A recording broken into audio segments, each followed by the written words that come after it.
Yeah, today we'll look at being clean. Okay, this is quoting from the book of Jeremiah. It says, "And you shall be clean." So that is the topic of the study today, right? And last week we saw repentance, or the last time we saw repentance from sin and uncleanness, and how important it is as New Testament believers to repent of sin, and we looked into it in detail. So please go and have a look at it if you will. So today we will uh, exclusively look at uh, being clean from uncleanness. Okay, being clean from uncleanness. I mean, where we want to get to is to look at sexual immorality. So this will serve as a prerequisite for the actual study we would look at, that is sexual immorality. So, and I think we live in a time and age where well, it is a lot of things are, sexual immorality is rampant. So this evening what we look at will serve as a prerequisite for what we would study maybe next week. That sexual immorality, we'll have one or two sessions. I've not decided yet, but today is very important, I thought. Okay, so why is it necessary to understand what is uncleanness? Okay, because the Bible says in Revelation 21:27, but nothing unclean will ever enter it. It's talking about the city of God, the New Jerusalem, the kingdom of heaven, right? Nothing unclean can enter it, nor anyone who does what is detestable or false, but only those who are written in the Lamb's book of life. So it seems very hard. Why God is a God of mercy, God is a God of grace, but why is such a strong stance against uncleanness, detestable things, falsehood, sin? Why? I mean, what's going on here, right? So that's what you're trying to understand. Why the big deal, right? So that's what we will try to understand, and uh, so that's what we look at today. So quickly, something about the blood and the water. Okay, I've covered this before, but I think just for the this session, it's for us very important for us to understand that blood deals with sin, right? In Jeremiah 33, in continuation of the new covenant being promised, God says, "I will cleanse them from all the sin they have committed against me, and will forgive all their sins of rebellion against me." So God, his heart is for his people, right? And he says, "I will cleanse you from all sin," right? And even read in the New Testament, the book of First John and so on, how the blood of the lamb, even the book of Hebrews, it talks about the blood of the lamb. It deals with sin, right? But that's not what we're going to look at today. So the blood of the lamb, the shed blood of Jesus Christ on the cross, deals with the issue of sin, and that is dealt with once and for all, right? Once I come before the cross, I confess my sin. I plead the blood of the lamb over my soul. I am set free from the penalty of sin, and I am, I'm no longer, you know, uh, I don't, I'm not subjected to the wrath of God anymore. Right? I'm set free once and for all. But in this process of sanctification, the second part is an ongoing thing every single day, right? And if you remember the tabernacle series, the priest, after he offers the animal, he takes the blood. The next stop, the next pit stop before he goes into the most holy place, what is it? It is a bowl of a basin of water where he ceremonially washes himself, right? So there are two things happening in the outer court. One is the sacrifice, where he takes the blood of the animal, the ram, and secondly, but the more he progresses further, there is a basin of water where he washes himself thoroughly, right? And then he puts on the garment and then he goes inside the holy place. So there are two things happening there, right? A sacrifice that's done once and for all for my sin. Secondly, there's an ongoing washing that happens, and that's by the washing of the water of the word. In Ezekiel 36 and 25, it says, I will sprinkle clean water on you, and you will be clean. I will cleanse you from all your impurities, not sin anymore here. It says the word actually is uncleanness. I will wash you from all your impurities, all your uncleanness, and from all your idols. Right. And so there are two things going on here. Washing of the water is for my sanctification, for my salvation is already dealt with, by the blood. Right. So we need to understand what is this uncleanness all about. Right. And that's what we're trying to understand today. Right. Now, how is anything made defiled or made unclean? Okay. And it's very important for us to understand, because if we don't understand how something is made unclean, we will not appreciate the fact that we need to stay unclean. Okay, how is something made unclean? How am I made unclean? Is so important for me to understand, for me to stay clean.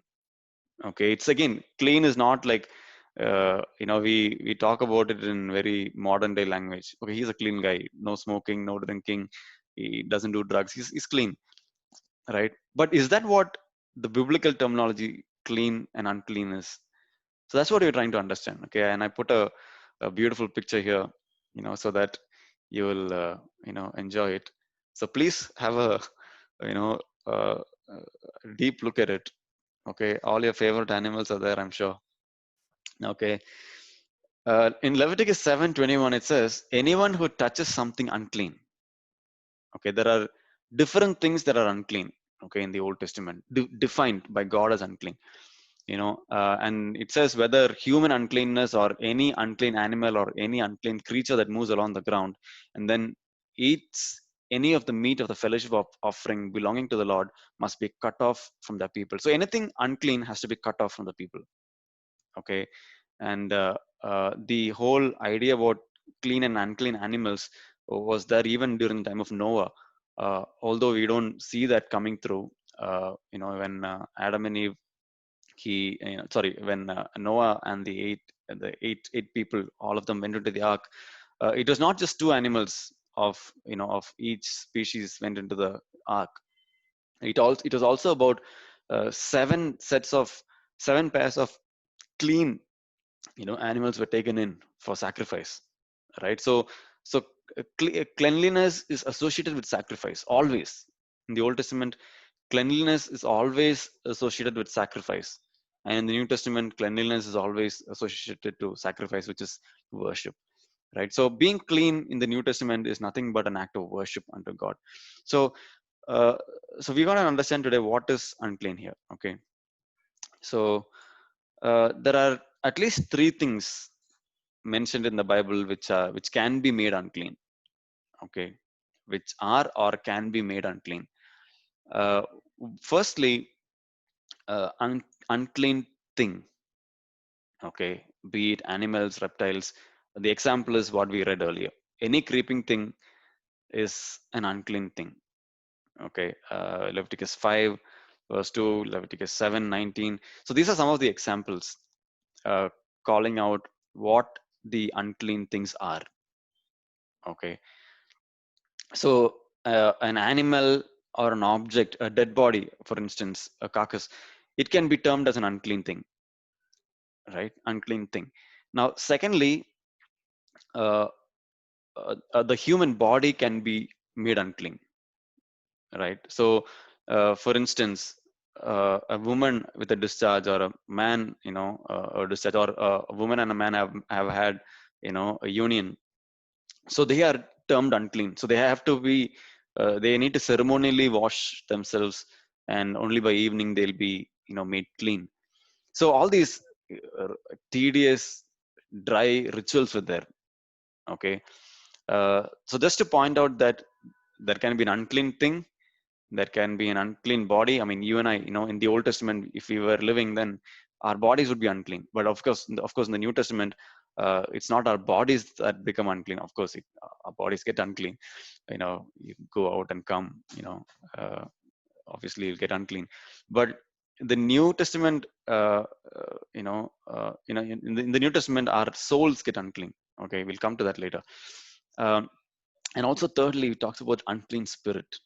Okay, in the book of Zechariah 13:2, and as well as in Matthew 12:43, Jesus, in the Gospels, we see how an unclean spirit, torments humans. So there are three things at least: an unclean thing in terms of a creature, unclean body in terms of a human being, and unclean spirit. So these are unclean things that are mentioned in the Bible. And if one is unclean, they're supposed to be outside the camp. For instance, even uh, leprosy, a person having leprosy, he was considered as unclean, right? And he would be ostracized, or he would be outside the camp, right? So how does one become unclean? So that's the question that we need to understand, right?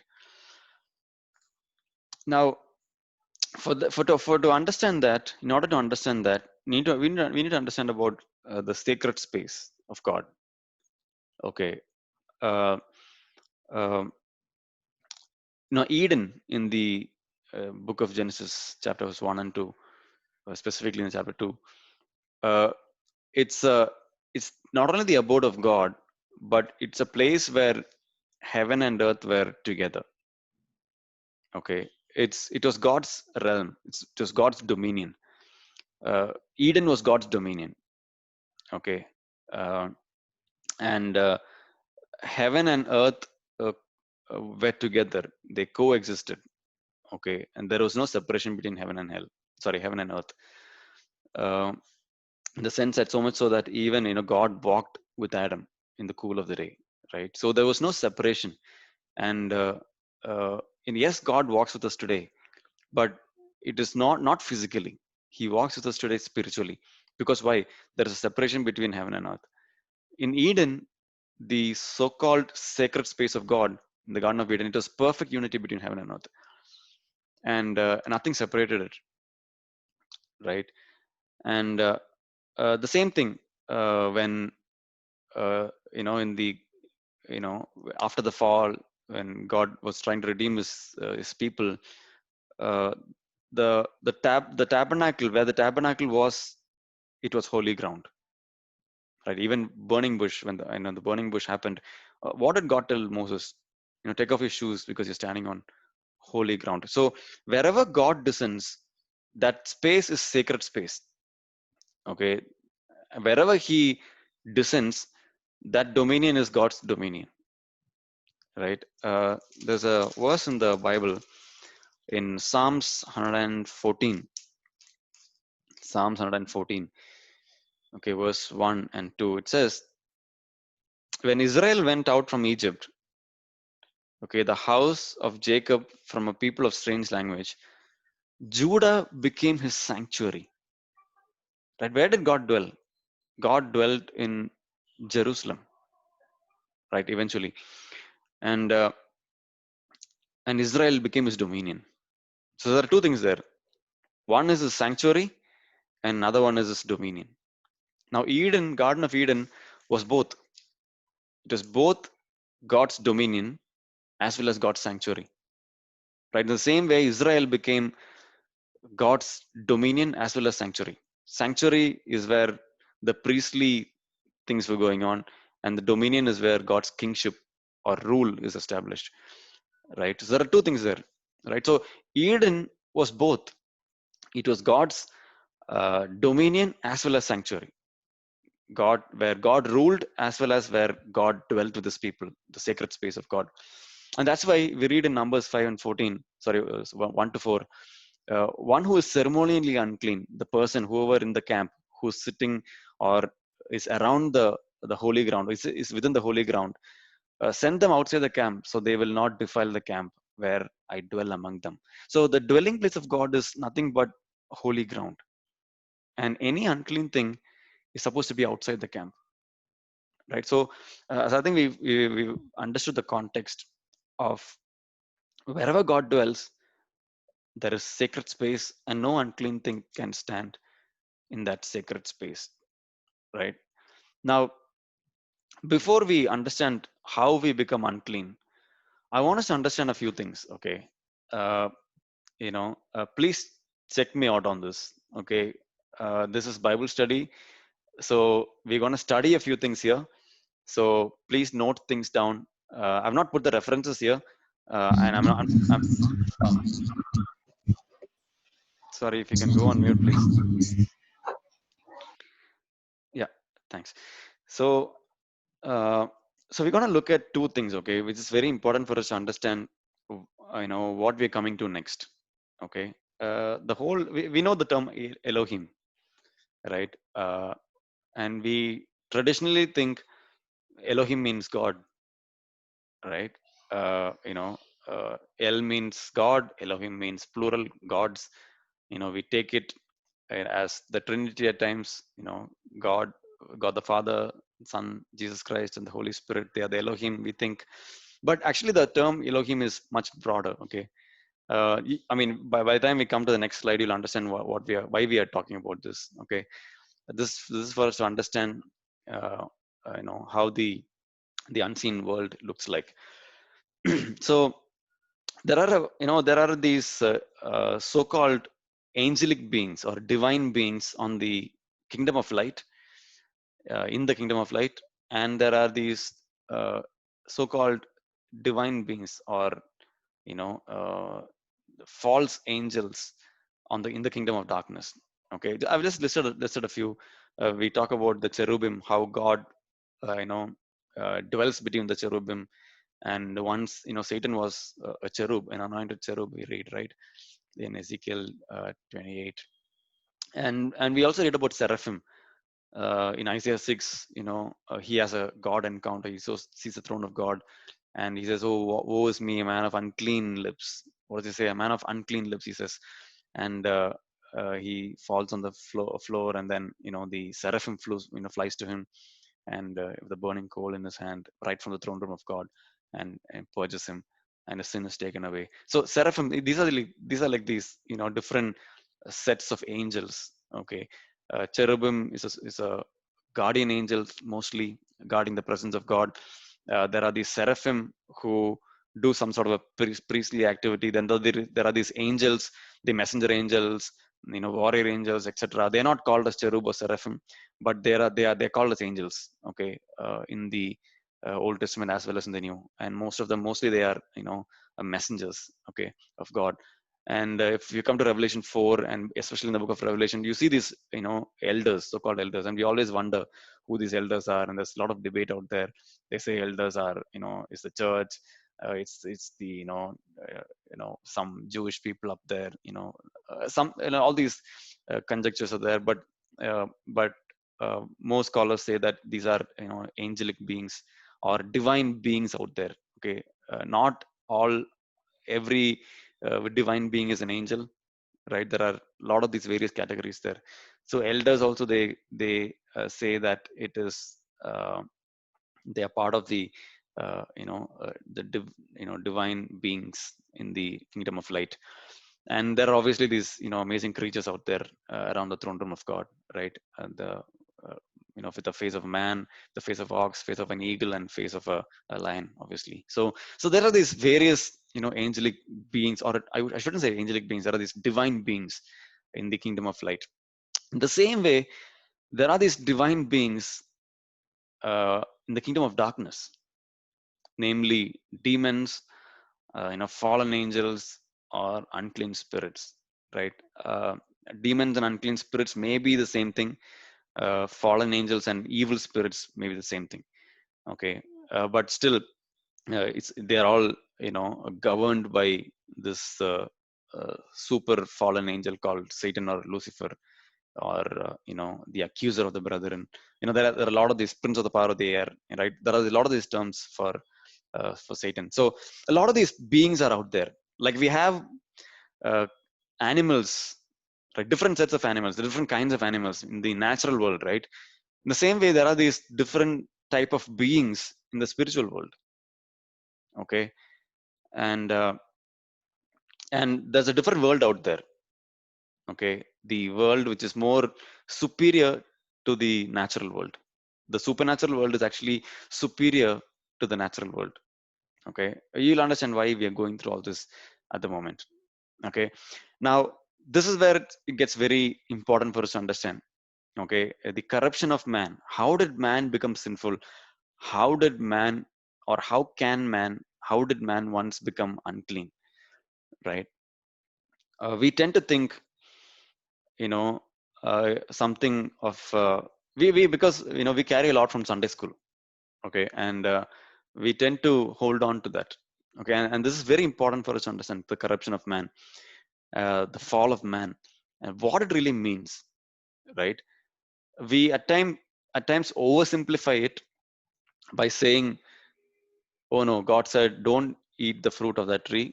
If you eat it, you're going to hell, right? It's like, you know, mom says to the kid, okay, don't take the cookie from the jar.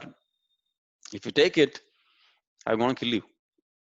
I mean, there is this imbalance, right? You think, okay, what did they even do to deserve such a harsh punishment, right? God said, okay, fine, don't eat the fruit, you know, of the tree of knowledge of good and evil. Fine, they did. God could have just forgiven them, right? And moved on with life. But why? What is really going on here? Okay, and if we don't understand this, we will we will not have a conviction of sin.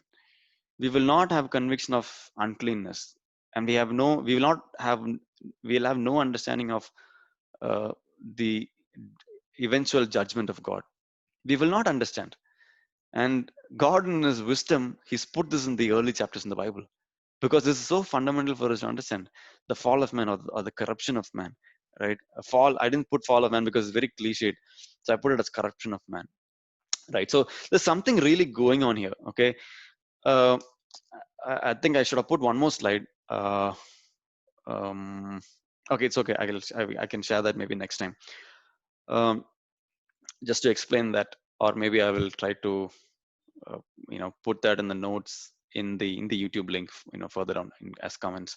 I can do that. So the we tend to imagine, okay, because we went to all of us went to Sunday school. Let's come to Genesis 3, verse 1.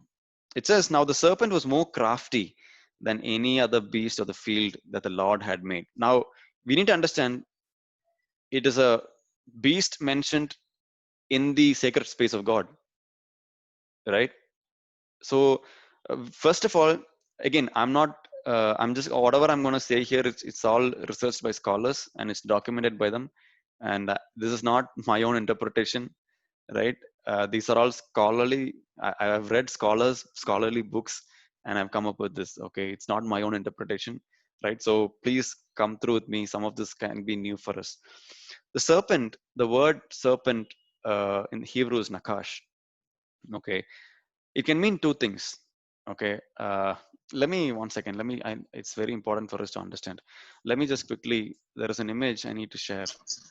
Let me quickly find that. Uh, that's very important for us to understand. Okay, I don't know if I have it. Let's see. Just hold on for a moment. Yes, I found it.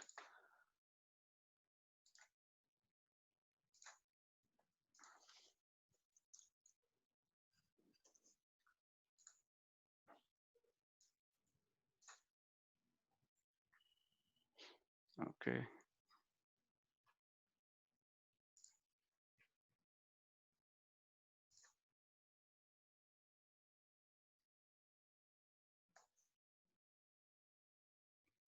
Okay. Yeah. Yeah. Hope you can see my screen now. Uh, okay, the serpent. Okay, the root word is called nakash. Okay. Uh, the noun of that word is definitely is called serpent. Okay, but there are two more things. Okay, we need to understand. The verb word is called a deceiver, or more importantly, it's hidden here behind the serpent here. It's called the diviner. Okay, it's a diviner. Uh, we'll come back to that.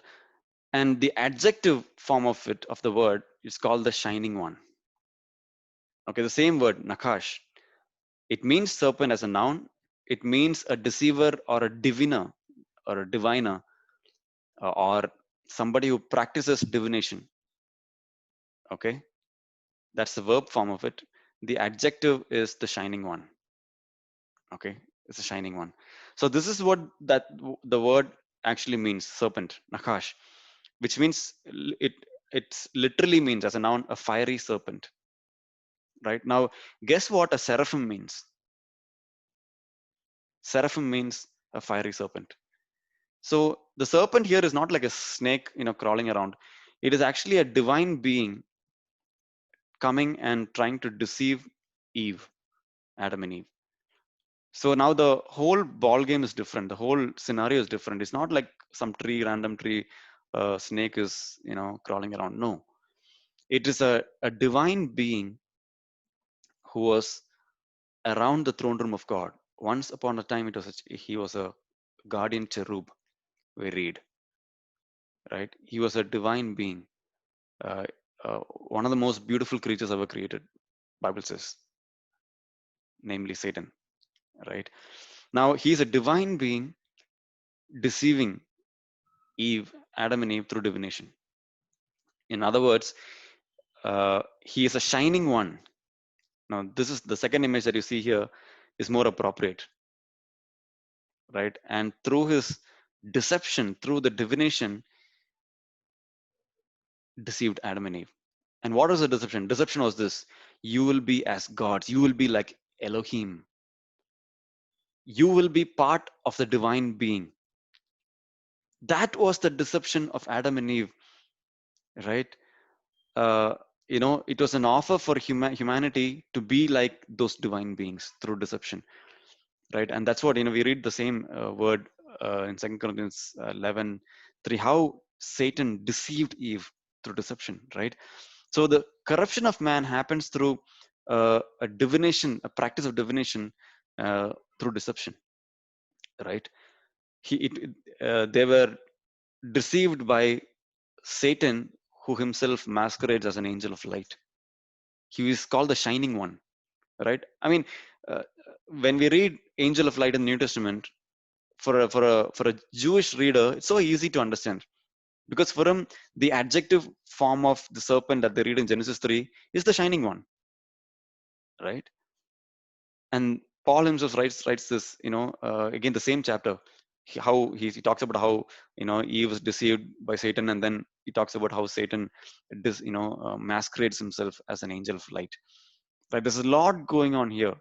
There is an intermingling between the material and the spiritual world, which was supposedly not happen. This was not supposed to happen, and God forbade this form of interaction between divine beings and humans. God forbade that, right? The interaction was only supposed to be through the word of God and through God himself and his spirit. It is not through some angelic being, right? You take any occult, you take any heretic religion today, take Mormonism, take Islam, they all talk about having an angelic encounter. It's deception, it's angelic encounter, all this paganism, all that is associated and tied into this, right? And that is what the corruption of man is, and this is very, very fundamental for us to understand. If we don't understand this, we will lose perspective of what a Christian life should look like. In 1 Samuel 15:23, it says, for rebellion is like the sin of divination. You know, people don't just rebel. People don't just rebel. I think I should have just put the what happened in the Tower of Babel. Tower of Babel was rebellion against God, and it was not in man's strength. They were supernaturally empowered to go against God, to revolt against God. It was a sin of divination and arrogance, like the evil of idolatry, because you have rejected the word of the Lord. See, as I mean, very important for us to understand. 1 Samuel 15. This is God speaking to Saul, and this is how Saul was rejected by God. We say disobedience. Yes, yes, it was disobedience. We say Adam and Eve disobeyed. Yes, it was disobedience, but it's far more going behind this. You know, Adam and Eve were uh, illegally, spiritually influenced into something they ought not. Right? They were, again, if you read that carefully, right, Genesis 3, The offer was, you will have secret wisdom. You will have secret wisdom. In verse 4 and 5, it says, "But the serpent said to the woman, you will not surely die. For God knows that when you eat of it, your eyes will be opened and you will be like God. You will be like Elohim." That was the deception, right? Knowing good and evil. And the thing and the story goes on. There is something going on, and this is the birthplace of occult, right? This is the birthplace of divination, and the same divination Saul took part of. God said, "Don't sacrifice this." He should have said, "Yes, I will not sacrifice," because like we said earlier, sacrifice is associated with what? With clean and unclean things, right? And it was a sin of divination, rebellion, sin of divination, and arrogance, like that sin, evil of idolatry. And he rejected the word of God. The moment I reject the word of God, there is no middle ground. I slip and fall into the kingdom of darkness, where there is divination and this deception. There is corruption, and the angel of light, he is so crafty, he will just sway us away, right? I also put in there saying the sin is also a spiritual idolatry or fornication. I mean, I just put in there because this will connect back to our next session, perhaps next week. So there is a lot going on there. Okay, so even when Israel was supposed to be walking, or walking into the land promised to them, the land flowing with milk and honey. Look at this. Look at what God says in His law. Okay, see, one thing we need to understand: the law is like a schoolmaster. We read that in the book of Galatians. The law is a tutor, uh, a guardian, a guardian. Then NIV says the law is a guardian, and guardian for what? Guardian to preserve me from going beyond my boundaries, right? Because if I go beyond my boundary, I'm unclean. I'm outside the camp. I'm unclean. And when I'm on unclean territory, I am given over to pagan practices, pagan things, pagan thoughts, negative thoughts. There's a lot going on here, right? And we need to really understand. So, God is trying to, like we read earlier in Psalm 114, God made Judah a sanctuary and Israel his dominion. So he didn't want these pagan practices to imported into his land. And he says, when you enter the land, the Lord your God is giving you, do not learn to imitate the detestable ways of the nations there. Why? Because they are corrupt. Because there's divination going on there. There are sacrifices going on there which are not authorized by me, God says. Right? So when you come into the land, you do what I say.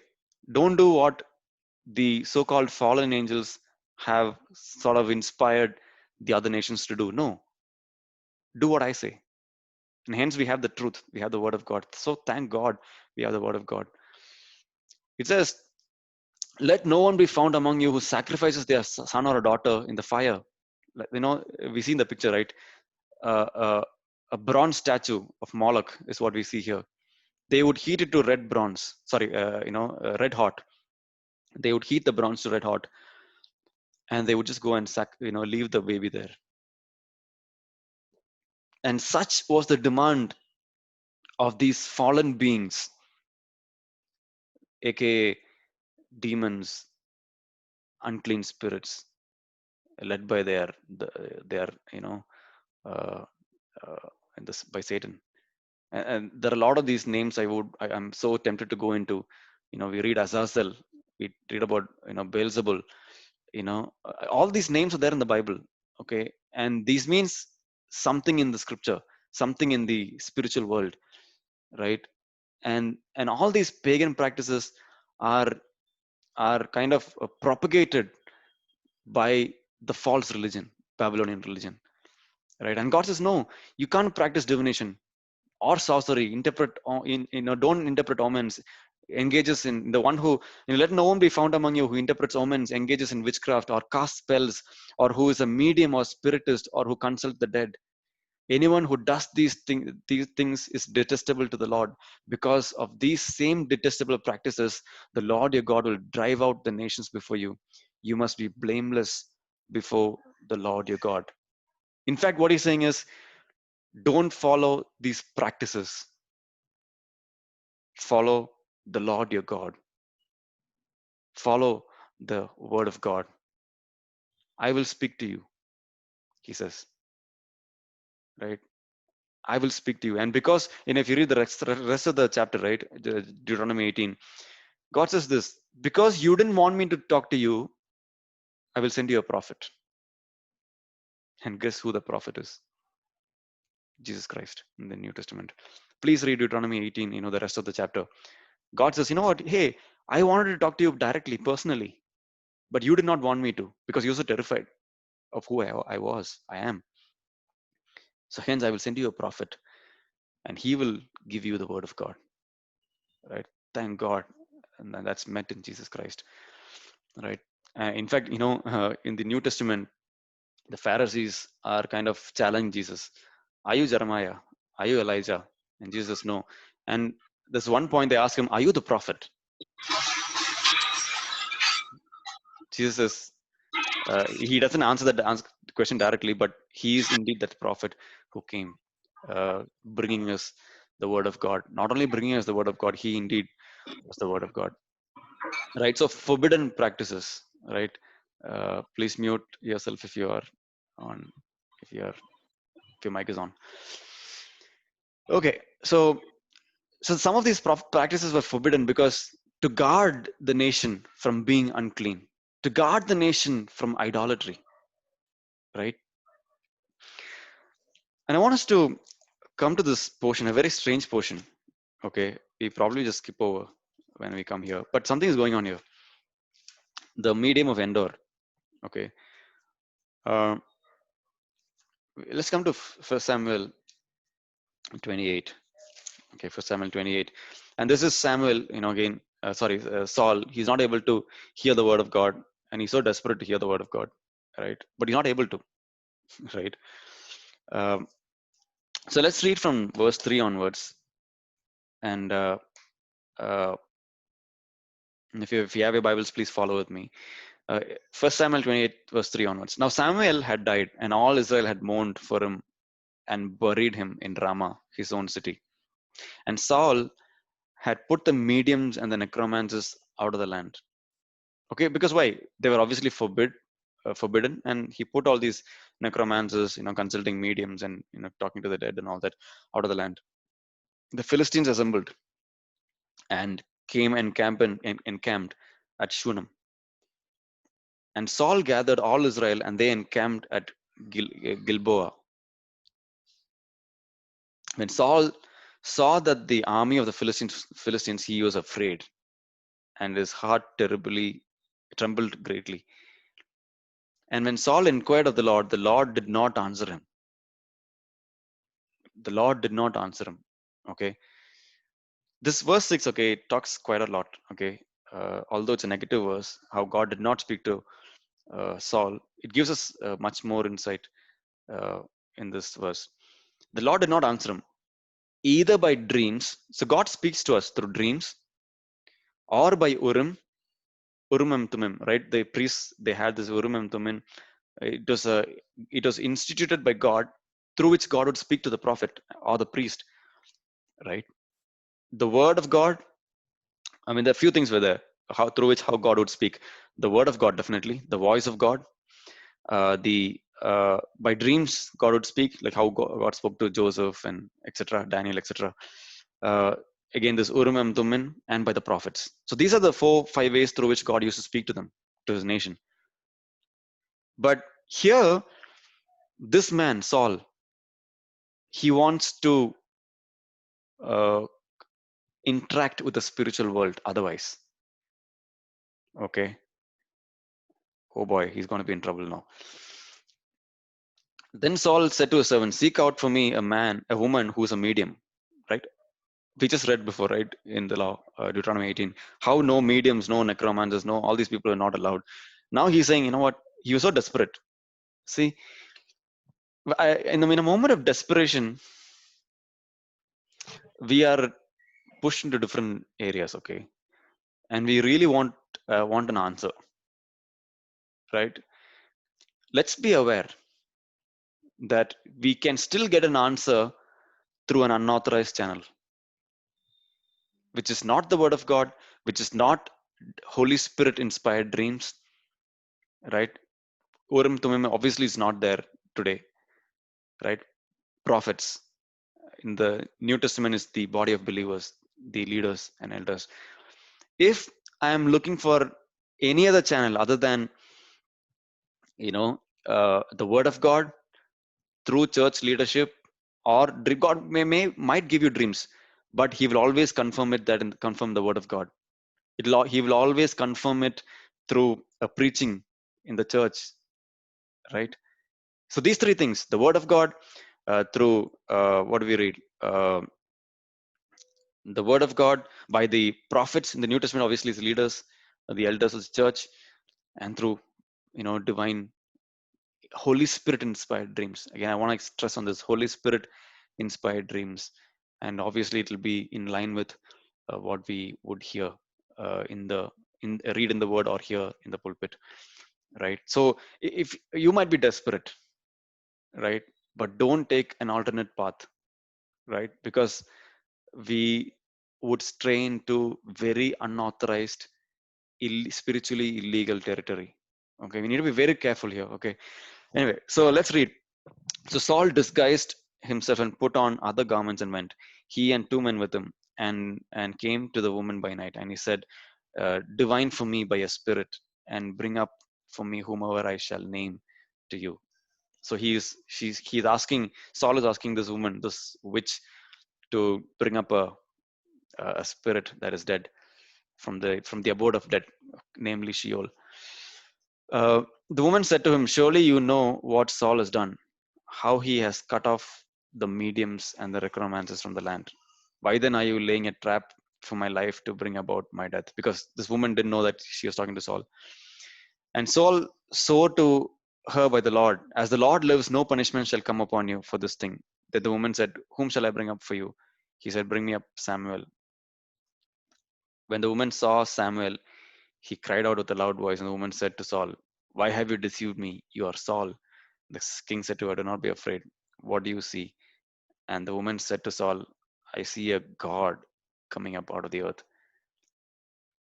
Right? The word is Elohim. So anything that comes from the spirit world is called Elohim, okay, in the Old Testament. So a spirit comes, spirit of Saul, and there's no doubt it is Saul. Uh, he said to her, what is this appearance? And she said, an old man is coming up and he's wrapped in a robe. And Saul said that it was Samuel, and he bowed with his face to the ground and paid homage.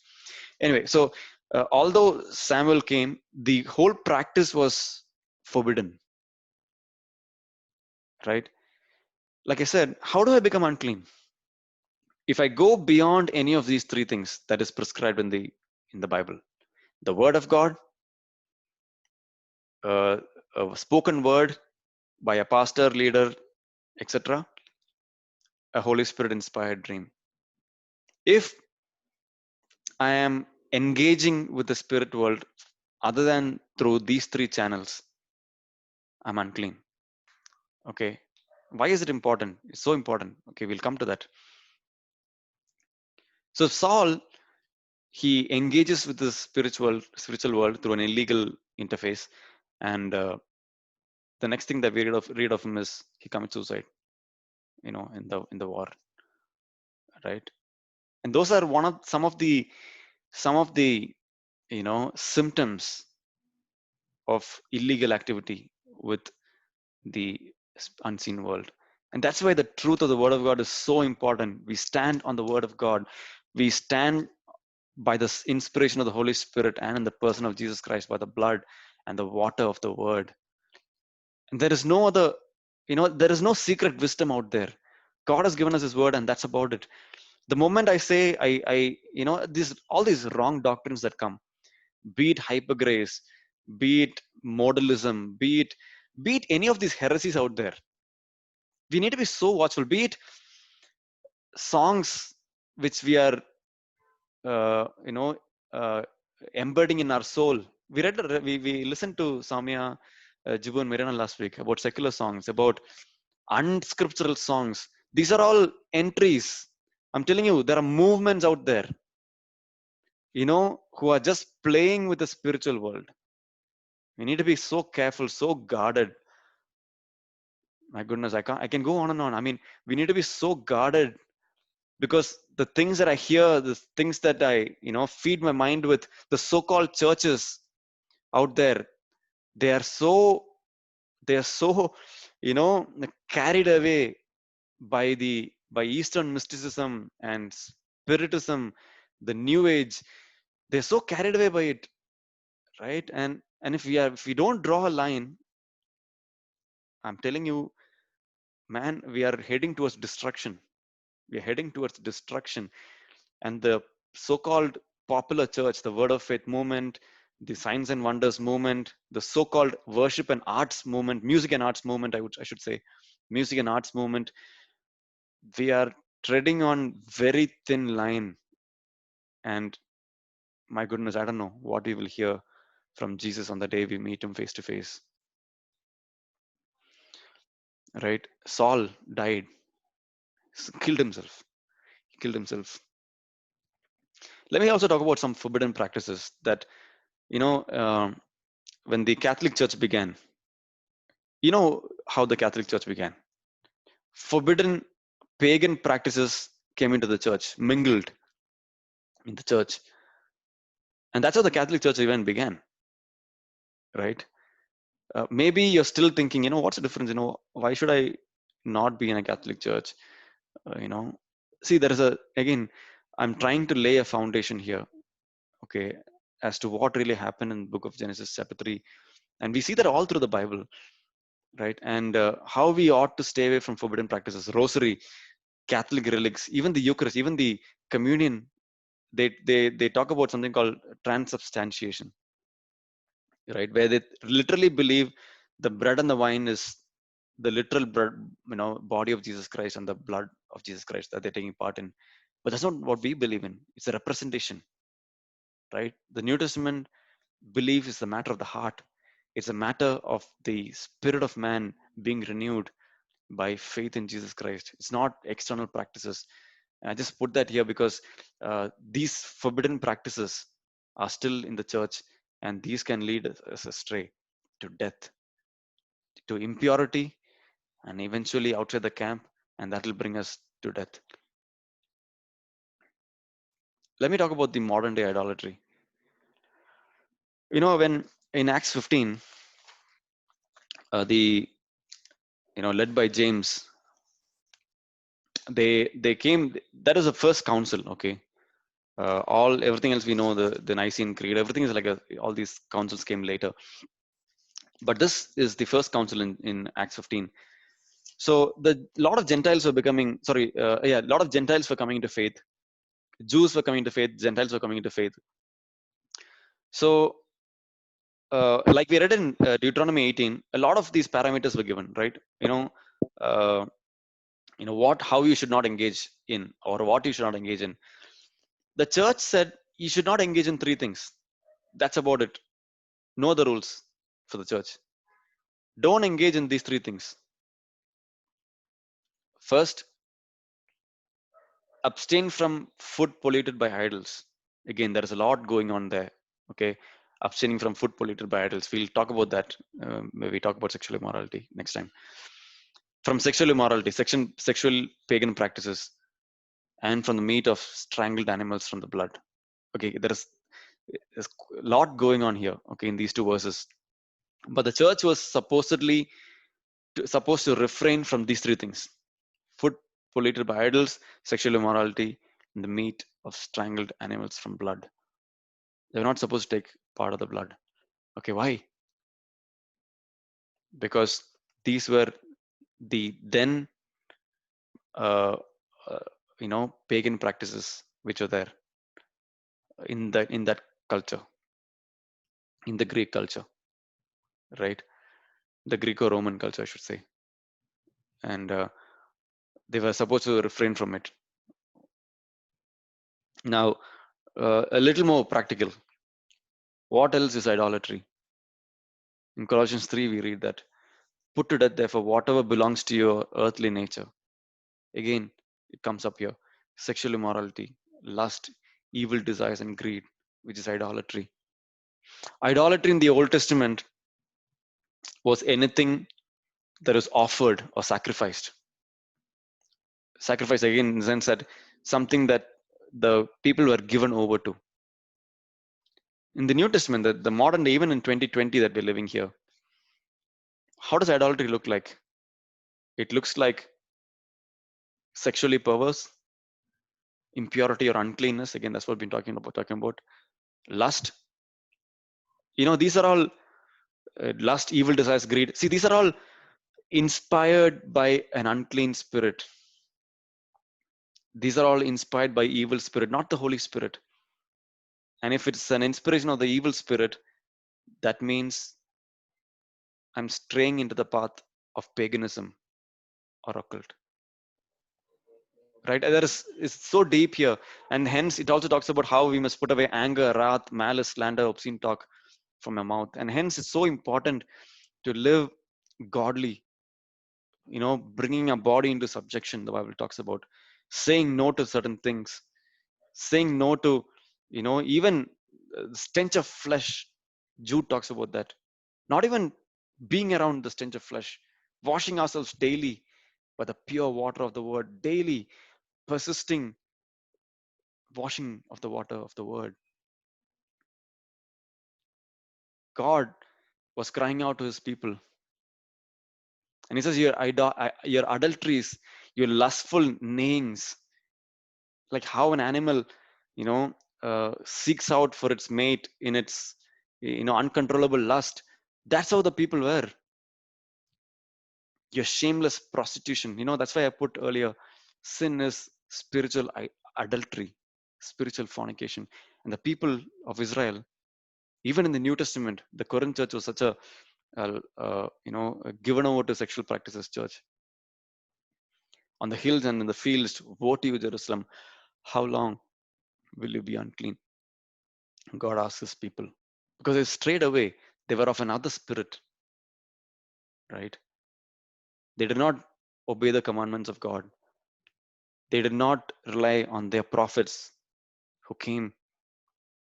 They did not, listen to the godly dreams they would have probably received from God. And God says, hey, how long will you be unclean? That's the same question for us today. Hey, how long will we be unclean? Playing with things. But thank God for the word of God. And I want to finish with this verse. And Jesus says this in John 15. You're already clean because of the word I have spoken to you. The more I immerse myself into the word of God, the more I hide his word in my heart, the more I, just plunge into the deep waters of his word, the Spirit of God would make me alive. The words of Jesus would ring in my ears, would resonate in my mind, and I would be clean. And God wants his bride to be clean, without spot, wrinkle, or any such thing. Right? Or are we unclean today?